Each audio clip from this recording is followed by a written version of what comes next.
I did my interpretive analysis on Good Country People by Flannery O'Connor, and in this story I pretty much focused on her theme of religion, or really the lack of religion, and for some reason I really enjoyed the story the most this semester and was super drawn to it.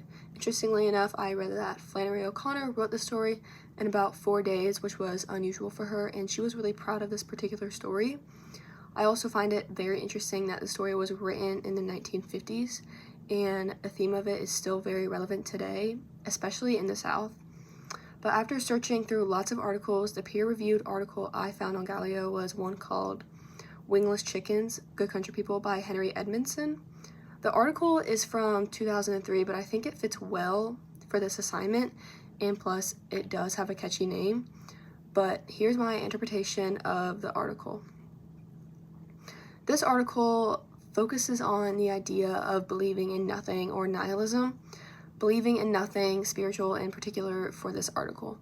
The article begins describing how at one point chickens were bred without wings in order to produce more meat, and it sounds strange, I know, but it is setting the scene with a metaphor to show that they are incomplete without their wings, such as someone without their faith is incomplete. And I think this did a good job too after I really thought about it. But in the story, Holga is super smart and educated, but she doesn't believe in religion and she actually rejects it.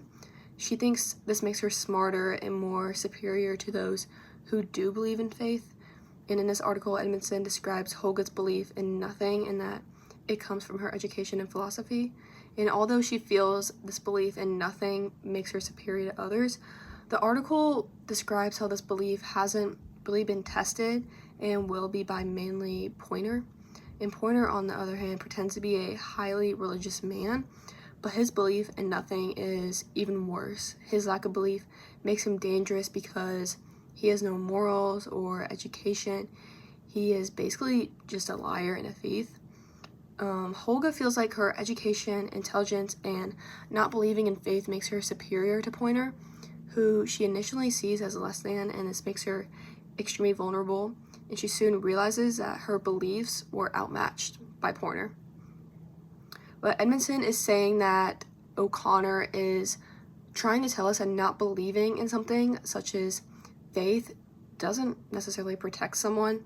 Although Holga thought she was smarter and better than her mother, not believing, she shows that this does not make a person stronger.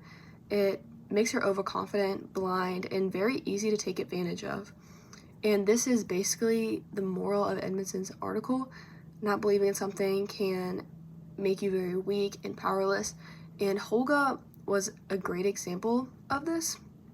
And I think this article connects to my essay mostly through the theme of religion and hypocrisy.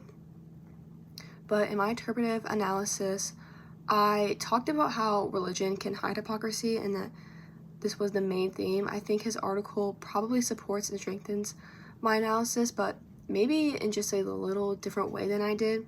Miss Hopewell, fake beliefs, Holga, lack of beliefs, and Poynter, pretends beliefs are all examples of hypocrisy that I described in my essay. And the article really focuses on a person not believing in things, not just religion. The article also mostly analyzed Holga and Poynter and their relationship, not too much on Miss Hopewell, and I felt she was a big part of the story. However, both addressed Holga not believing and thinking she is better than others. So this is hypocritical, not because she believes in faith and does something else.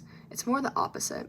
She didn't believe in any faith and thought that made her smarter and stronger, but the opposite happened. Poynter obviously is a big hypocrite pretending to be a Bible salesman. I think the article described both characters with examples and explanations, so this would really strengthen my essay in that area.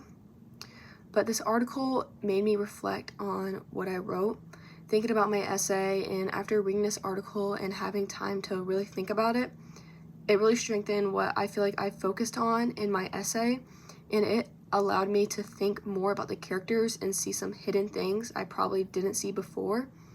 And if I had read this article before my essay, I probably would have focused a little more on that belief in nothing. To be honest, I think all the characters were examples of this and probably would have addressed this more in my essay when talking about the characters and overall theme. But I found this assignment interesting because it's kind of cool to see someone else's perspective